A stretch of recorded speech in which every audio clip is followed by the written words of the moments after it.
आज की ये सबसे बड़ी खबर रही है, इस पर सबसे पहले बात करते हैं। पश्चिम बंगाल में बड़ा रेल हादसा हुआ और इस रेल हादसे से जुड़ी तस्वीरें आपको दिखाएंगे। साथ ही साथ में देखिए, ये रेल हादसा कई सवाल खड़े कर गया है। ये पीछे आप जो तस्वीरें देख रहे हैं, इसमें आप देख रहे हैं किस तरह कबाड़ में तब्दील हो गई पूरी ट्रेन। और ये जो तस्वीरें हैं, ये स्पष्ट तौर पर इस ओर इशारा करती हैं कि हम रेलवे की सुरक्षा को लेकर चाहे जितने दावे कर लें, चाहे जितनी बातें कर लें, इसके बावजूद ऐसी बहुत सारी बातें हैं जो नज़रअंदाज हो जाती हैं, बड़ी चूक होती है और कई मासूमों की जान चली जाती है। आज भी अश्विनी वैष्णव यहाँ पर मुआयना करने के लिए आए। उन्होंने ये कहा कि इस पर राजनीति नहीं होनी चाहिए, मैं इस पर अभी कोई टिप्पणी नहीं करूँगा। जिस वक्त पत्रकार उनसे बातचीत कर रहे थे, उन्होंने कहा रेस्क्यू करना और रेस्टोर करना, यानी कि जब भी इस तरह का कोई हादसा होता है तो इससे दो बड़ी दिक्कतें आती है। एक तो जान माल का भारी नुकसान होता है, दूसरा रेल यातायात पूरी तरह से बाधित हो जाता है, यानी इस रूट से गुजरने वाली सारी ट्रेन्स जो हैं वो डाइवर्ट करनी पड़ती हैं, रोकनी पड़ती हैं, कैंसिल हो जाती हैं। तो इसकी ये भी बहुत बड़ी दिक्कत होती है। अब ये पूरा जो हादसा हुआ है, ये न्यू जलपाईगुड़ी के पास हुआ है। कंचनजंगा एक्सप्रेस की भिड़ंत हो गई। दरअसल एक मालगाड़ी ने कंचनजंगा एक्सप्रेस को पीछे से जोरदार टक्कर मार दी और उसके बाद में ये बड़ा हादसा हुआ है। हादसा इतना भयावह था कि ट्रेन के डिब्बे हवा में लहराते नजर आए हैं, ये आप तस्वीरों में देख सकते हैं। वहीं ट्रेन की कई बोगियां क्षतिग्रस्त भी हो गई। हादसे के बाद चारों तरफ चीख पुकार मच गई। रेलवे बोर्ड के चेयरमैन के मुताबिक मालगाड़ी के लोको पायलट ने सिग्नल ओवरशूट किया था, यानी उसको नज़रअंदाज कर दिया। 6 तस्वीरें आपके सामने हैं। इसके कारण कंचनजंगा एक्सप्रेस से टकरा गई ये मालगाड़ी और इस हादसे में गार्ड का डिब्बा, जनरल डिब्बा क्षतिग्रस्त हुआ, बुरी तरह से क्षतिग्रस्त हुआ है, क्योंकि रेलवे के भी 3 स्टाफ जो हैं इसमें मारे गए हैं। आर्मी और एनडीआरएफ की टीमों ने रेस्क्यू का काम पूरा कर लिया है। रेल रूट के रेस्टोरेशन का काम भी शुरू हो चुका है। मुआवजे का भी ऐलान कर दिया गया है। तो ये 6 तस्वीरें आपके सामने हैं। कंचनजंगा एक्सप्रेस को एक मालगाड़ी ने टक्कर मारी और उसके बाद में ट्रेन के डब्बे किस तरह हवा में लहरा गए, वो भी आप अंदाज़ा लगा सकते हैं कि इम्पैक्ट कितना ज़्यादा था। पटरी से उतर गए कई बोगियाँ, करीब 7-8 बोगियाँ पटरी से उतर गई थी। जैसे ही ये टक्कर हुई, उसके बाद चीख पुकार का माहौल यहाँ पर देखने को मिला और फिर रेस्क्यू ऑपरेशन और रेस्टोरेशन का काम शुरू हुआ ताकि रेल यातायात को फिर से ठीक किया जा सके। तो रेस्क्यू ऑपरेशन पूरा हो चुका है, लेकिन अभी सुचारू रूप से यातायात को चालू करने में समय लग सकता है। ये एक बड़ा हादसा है। बंगाल के इस रेल हादसे के बाद तमाम प्रतिक्रियाएं आई, सभी ने शोक संवेदनाएं जताई हैं। जो फिलहाल जानकारी मिली है उसके मुताबिक मालगाड़ी का जो लोको पायलट था उसने सिग्नल को ओवरशूट किया, यानी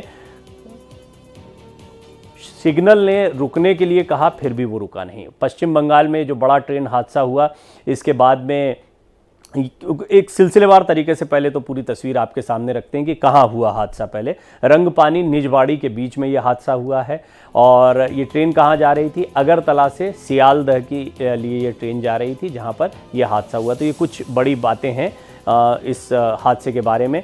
कंचनजंगा एक्सप्रेस को एक मालगाड़ी ने पीछे से टक्कर मारी है और ये हादसा जो है रंगपानी और निजवाड़ी के बीच में हुआ है। अगरतला से सियालदह ये ट्रेन जा रही थी। अब जलपाईगुड़ी में ये जो तस्वीरें आई, ये दिल दहला देने वाली तस्वीरें थी और इसके बाद में इस पूरे इलाके में चीख पुकार का माहौल देखने को मिला। कंचनजंगा एक्सप्रेस ट्रेन को मालगाड़ी ने टक्कर मार दी और इस हादसे में 9 लोगों की मौत हो गई, कई लोग घायल हुए हैं। 10 लाख के मुआवजे का ऐलान भी इसमें किया गया है। हालांकि विपक्ष ने रेल मंत्री से इस पर इस्तीफे की मांग की। इसको लेकर राजनीति, जब भी इस तरह का कोई मामला सामने आता है तो उसके बाद में इस पर राजनीति भी शुरू होती है। हालांकि रेल मंत्री अश्विनी वैष्णव यहाँ पर पहुँचे, उन्होंने कहा इस पूरे मामले पर राजनीति नहीं होनी चाहिए, मैं स्थिति का जायज़ा ले रहा हूँ, तमाम चीज़ों का अवलोकन कर रहा हूँ, अभी हमारी प्राथमिकता है यहाँ पर सभी लोगों को बचाया जाए। जिस वक्त वो वहाँ पर पहुँचे थे उस वक्त भी स्थितियाँ ये थी कि कई रेलवे की जो बोगियाँ थी वो जस की तस थीं और रेस्क्यू ऑपरेशन के लिए खासी मशक्क़त करनी पड़ रही थी। अभी तक जो अपडेट मिला है उसके मुताबिक रेस्क्यू ऑपरेशन को पूरा कर लिया गया है। अब बड़ा सवाल ये खड़ा होता है कि ऐसे हादसों से कैसे बचा जाए, क्योंकि इस तरह के हादसे आए दिन होते रहते हैं। हमने कई ऐसे रेल हादसे देखे हैं और जब भी इस तरह के ट्रेन हादसे होते हैं तो उसमें कई मासूम लोगों की जान चली जाती है और इस पर जमकर राजनीति भी होती है। एक बार फिर विपक्ष रेल मंत्री अश्विनी वैष्णव का इस्तीफा मांग रहा है। इस पर सवाल जवाब जो हैं वो बहुत सारे हैं। रेलवे का कवच आपको याद होगा, इसको लेकर पहले भी बहस होती रही है। जलपाईगुड़ी में ये रेलवे का कवच क्यों फेल हो गया या इंस्टॉल ही नहीं हुआ, ये एक बड़ा सवाल है। सवाल ये है कि जलपाईगुड़ी का यह हादसा क्यों हुआ, या रेलवे का जो कवच है वो इंस्टॉल ही यानी कितने रूट पर कवच इंस्टॉल है, ये भी एक बड़ा सवाल है। दक्षिण मध्य रेलवे में 1465 किलोमीटर रूट पर इंस्टॉल है। कितने इंजन में कवच इंस्टॉल किया गया है, तो 139 रेल इंजन में ये लगाया गया है।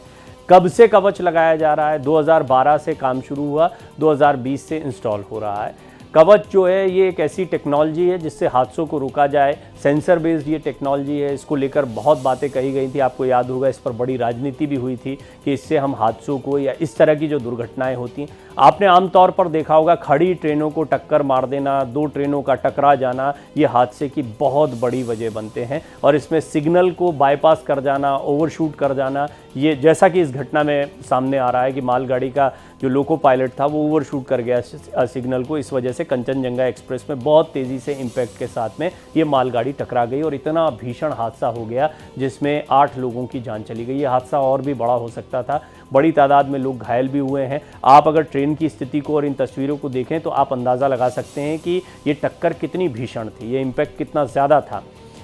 अब ये हादसा किस तरह से होता है, ये भी एक बड़ा सवाल खड़ा होता है। तो सिग्नल फॉल्ट जो है इलेक्ट्रॉनिक इंटरलॉकिंग चेंज में गलती की वजह से होता है। हर रूट पर इलेक्ट्रॉनिक इंटरलॉकिंग सिस्टम सेट है। रेलवे ट्रैक में इलेक्ट्रिक सर्किट होते हैं इंस्टॉल, इलेक्ट्रिक सर्किट से ट्रेन की जानकारी मिलती है, आगे जानकारी को फॉरवर्ड करता है ट्रैक सर्किट। इस तरीके से ये ट्रेन का पूरा काम चलता है कि कौन सी ट्रेन रूट पर है, किस ट्रेन को कब रुकना है, किस ट्रेन को कब आगे बढ़ना है। ये सारी चीज़ें जो हैं ये बहुत सिस्टमेटिक तरीके से चलती है। देखिए दुनिया का सबसे बड़ा रेलवे रूट हमारे पास है, उस पर ये सिस्टम, लेकिन इस तरह का कोई एक हादसा भी जब होता है तो वो बहुत बड़ी समस्या को पैदा करता है, क्योंकि ये चुनौतियां हमारे सामने कई और जगहों पर आ सकती हैं। कंट्रोल रूम को ट्रेन की जानकारी मिलती है, जानकारी के आधार पर ट्रैक का रूट तय होता है। मानवीय गलती से नहीं ये ट्रैक चेंज होता है कभी भी। ट्रैक नहीं बदलने से एक ही पटरी पर 2 ट्रेनें आ जाती हैं और उसके बाद इस तरह का हादसा होता है।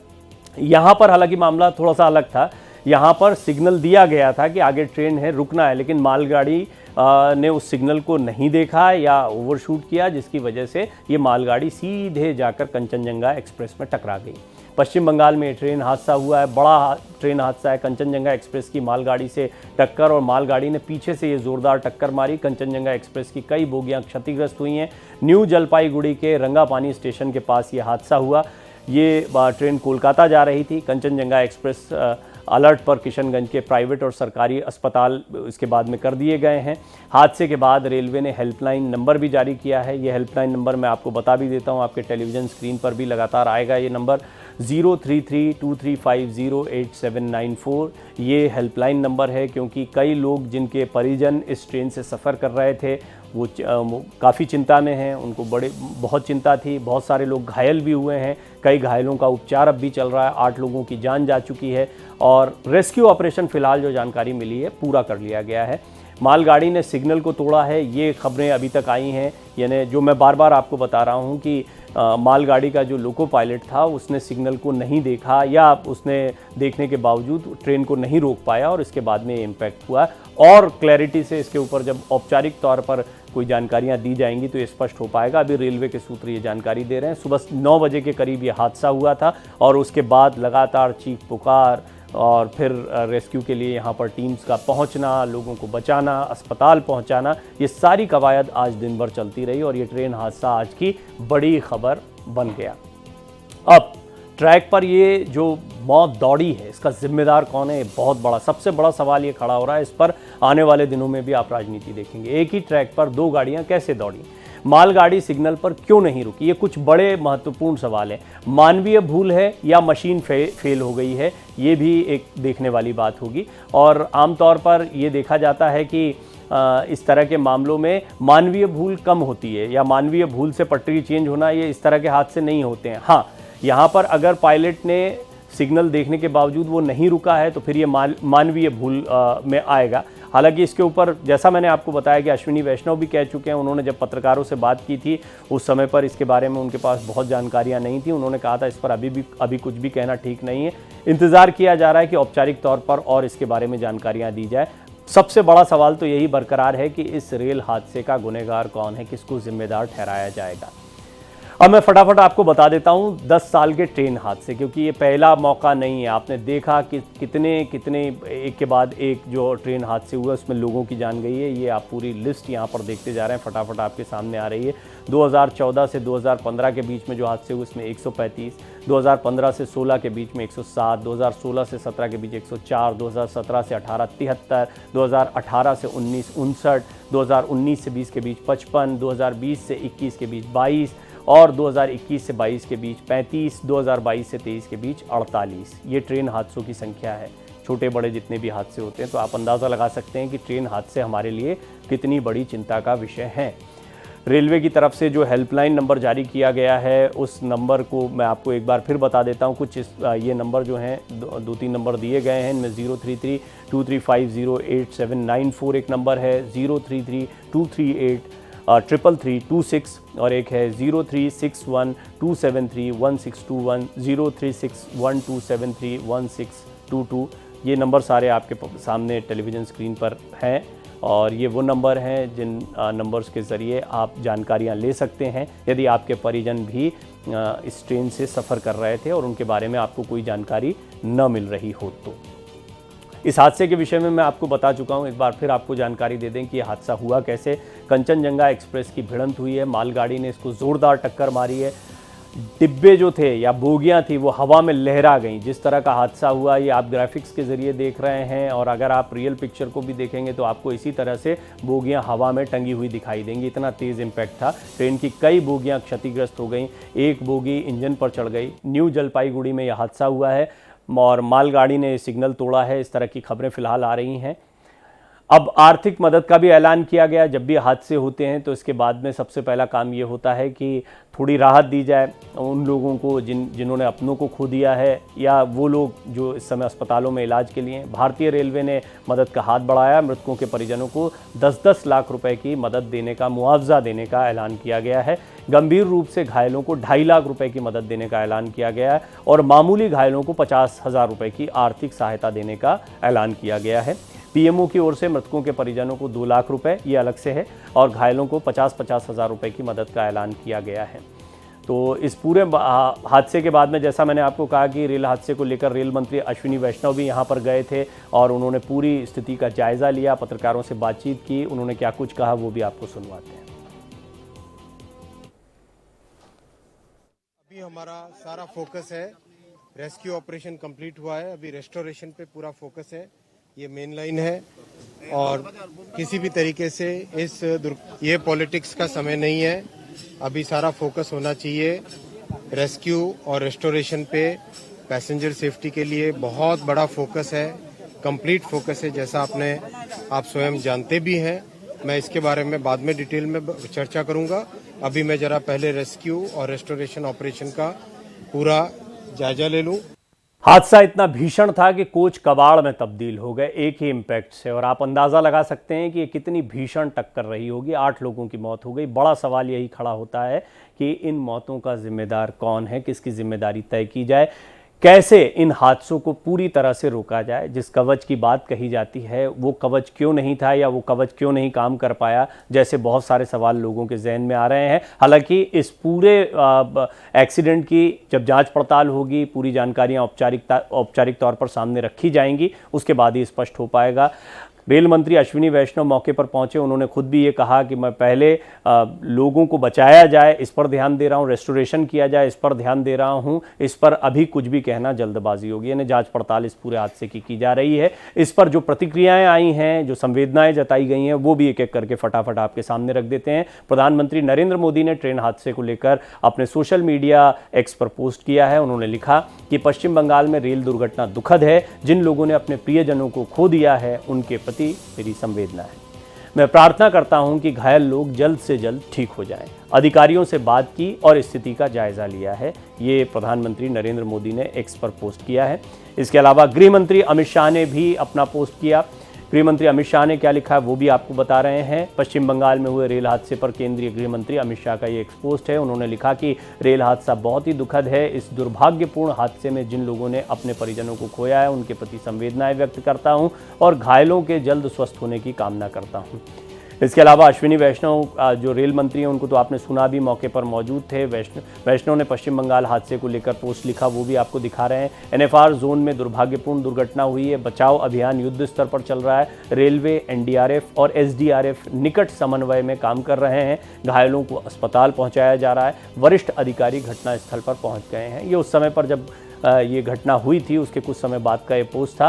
हालांकि अब काफ़ी अपडेट्स आ चुके हैं, रेस्क्यू ऑपरेशन हो चुका है। ममता बनर्जी जो कि पश्चिम बंगाल की मुख्यमंत्री हैं और ये पश्चिम बंगाल का ये पूरा रेल हादसा रहा, तो इस पर वहाँ की सीएम ममता बनर्जी ने जो कुछ लिखा है वो भी आपके सामने है। ममता बनर्जी ने लिखा कि दुखद रेल दुर्घटना के बारे में जानकर स्तब्ध हूँ। मौके पर युद्ध स्तर पर राहत बचाव कार्य के निर्देश दे दिए गए हैं। रेल दुर्घटना की जांच करने के भी निर्देश दे दिए गए हैं।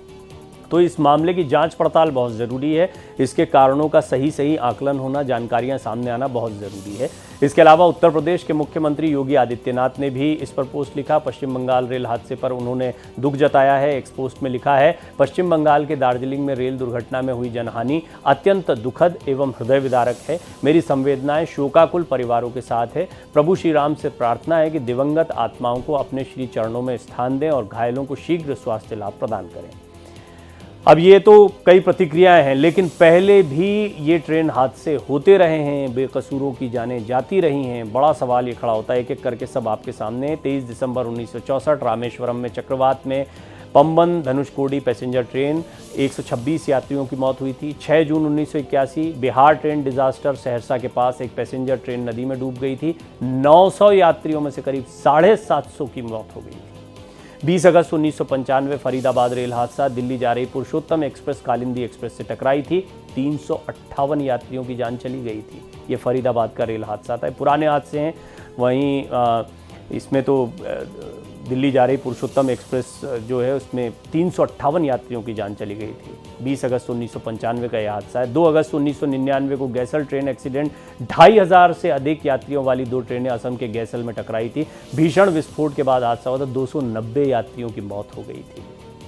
ये कुछ बड़े हादसे मैं आपके सामने फटाफट रख रहा हूँ। 26 नवंबर 1998 का खन्ना ट्रेन हादसा भी है। कोलकाता जा रही जम्मू तवी सियालदह एक्सप्रेस हादसे का शिकार बनी थी।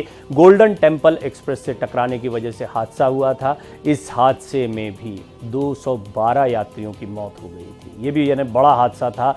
212 यात्रियों की, आप देख रहे हैं कि कई हादसों में कितनी बड़ी तादाद में लोगों की मौत होती। 2002 में हावड़ा नई दिल्ली राजधानी एक्सप्रेस हादसा हुआ। भारत की सबसे तेज़ ट्रेन हावड़ा नई दिल्ली राजधानी एक्सप्रेस रफ़ीगंज के पास डीरेल हो गई थी। 140 से ज़्यादा लोगों की इसमें मौत हो गई थी। वहीं 2010 में ज्ञानेश्वरी एक्सप्रेस हादसे का शिकार हुई थी। मुंबई जा रही हावड़ा कुर्ला लोकमान्य तिलक ज्ञानेश्वरी एक्सप्रेस हादसे का शिकार हुई थी और विस्फोट के बाद डीरेल हो गई थी। ट्रेन एक मालगाड़ी से टकराई थी, बिल्कुल इसी तरीके से, लेकिन उस समय हादसे में 170 लोगों की मौत हुई थी। यानी इस बार मरने वालों के लिए तो दुख है ही, लेकिन कम है तादाद और हादसा बड़ा भीषण था। इस बार ऐसा ही कुछ हादसा हो सकता था। 22 मई 2012 को हम्पी एक्सप्रेस हादसे का शिकार हुई थी। आंध्र प्रदेश में 25 लोगों की मौत हुई थी, 43 घायल हुए थे। वहीं अगर 26 मई 2014 की घटना की बात करें तो उत्तर प्रदेश के संत कबीर नगर इलाके में भी हादसा हुआ था। गोरखधाम एक्सप्रेस खलीलाबाद स्टेशन पर मालगाड़ी से टकराई थी और 25 लोगों की मौत हुई थी, 50 से अधिक घायल हो गए थे। तो ये हादसा जो है गोरखधाम एक्सप्रेस खलीलाबाद वाला, ये भी मालगाड़ी के टकराने से हादसा हुआ था। यानी मालगाड़ी और पैसेंजर ट्रेन के टकराने के कई हादसे सामने आ चुके हैं। 20 नवंबर 2016 इंदौर पटना एक्सप्रेस कानपुर के पास पटरी से उतरी, 150 यात्रियों की मौत हुई थी और इतने ही तादाद में यात्री घायल भी हुए थे। 23 अगस्त 2017 दिल्ली जाने वाली कैफियत एक्सप्रेस के 9 कोच डीरेल हो गए थे। यूपी के औरैया के पास हादसा हुआ था, 70 लोग घायल हो गए थे। 18 अगस्त 2017 की भी एक घटना है। पुरी हरिद्वार उत्कल एक्सप्रेस मुजफ्फरनगर में पटरी से उतरी थी, 23 लोगों की मौत हो गई थी, 60 लोग घायल हो गए थे। दो आप देख रहे हैं इन सारे हादसों में 2 बातें हैं, एक तो मालगाड़ी का टकरा जाना, एक डीरेल हो जाना। तो ये बहुत बड़ी समस्या है। वहीं 13 जनवरी 2022 के हादसे की बात करें तो बीकानेर गुवाहाटी एक्सप्रेस के कम से कम 12 डिब्बे डीरेल हो गए थे। पश्चिम बंगाल के अलीपुरद्वार में पटरी से उतरे थे, 9 लोगों की मौत हो गई थी, 36 अन्य घायल हुए थे। 2 जून 2023 को बेंगलुरु हावड़ा सुपरफास्ट एक्सप्रेस दुर्घटनाग्रस्त हुई थी। शालीमार चेन्नई सेंट्रल कोरोमंडल एक्सप्रेस मालगाड़ी से टकराई। हादसे में 280 लोग मारे गए थे, 900 से अधिक घायल हो गए थे। ये है एक बड़ी चिंता का विषय, मालगाड़ी का पैसेंजर ट्रेन से टकराना। आपको मैंने जितने अभी पुराने हादसे दिखाए हैं आप उसमें भी देख सकते हैं कि मालगाड़ियों के टकराने की वजह से कितने ज़्यादा हादसे हुए हैं और इसमें कितनी ज़्यादा लोगों की जानें गई। एक बहुत बड़ी चिंता का विषय है। हादसों का इतिहास जो है वो देख रहे हैं आप। रेलवे की 2021-22 की ईयर बुक के मुताबिक 2017-18 से 2021-22 के बीच 5 साल में 53 लोगों की मौत हुई है, जबकि 390 लोग घायल हुए हैं। 5 साल में रेलवे ने लगभग 14 करोड़ रुपए का मुआवजा दिया है। 5 साल 53 मौतें, 4 करोड़ रुपए का मुआवजा, और घायलों को भी मुआवजा दिया जाता है। फिर 2017-18 की बात करें तो करीब 28 लोग मारे गए, 122 घायल हुए, 1 करोड़ 88 लाख रुपए का मुआवजा है। ये कुछ आंकड़े हैं जो मुआवजों के आंकड़े हैं। रोकने के लिए जो है क्या क्या कदम उठाए जा रहे हैं वो आपके सामने हैं। हादसे रोकने के लिए रेलवे के कदम है इलेक्ट्रॉनिक इंटरलॉकिंग सिस्टम से ट्रेनों की सुरक्षित आवाजाही सुनिश्चित की जाती है। सिस्टम सिग्नल, ट्रैक और पॉइंट के साथ मिलकर काम करता है। लाइन क्लियर नहीं होगी तो ट्रेन को आगे आने के लिए सिग्नल नहीं देता है। इंटरलॉकिंग सिस्टम एरर प्रूफ और फेल सेफ माना जाता है। फेल सेफ इसलिए क्योंकि अगर सिस्टम फेल होता है तो सिग्नल रेड हो जाएगा और ट्रेनें रुक जाएंगी। 31 मई 2023 तक 6427 स्टेशनों पर यह सुविधा है, लेकिन इस बार क्यों नहीं काम किया और क्या ओवरशूट किया गया उसको, जैसा कि बताया जा रहा है, तो लोको पायलट की गलती है या कोई और गलती है, ये भी सामने आएगा। लेकिन मैंने आपको इन हादसों का इतिहास बताया। अभी तक जो हादसे हुए हैं उनको अगर देखा जाए, उनको समझा जाए तो एक बात बहुत स्पष्ट है कि किस तरीके से मालगाड़ी के टकराने की वजह से और कई बार सिस्टम की गड़बड़ियों की वजह से, लेकिन कोशिश ये की जा रही है कि अब सिस्टम को इतना फुल प्रूफ बनाया जाए कि इस तरह के हादसे ना हो, इसके प्रयास किए जा रहे हैं। फिर भी जब ऐसा कोई हादसा होता है तो कई सवाल खड़े हो जाते हैं।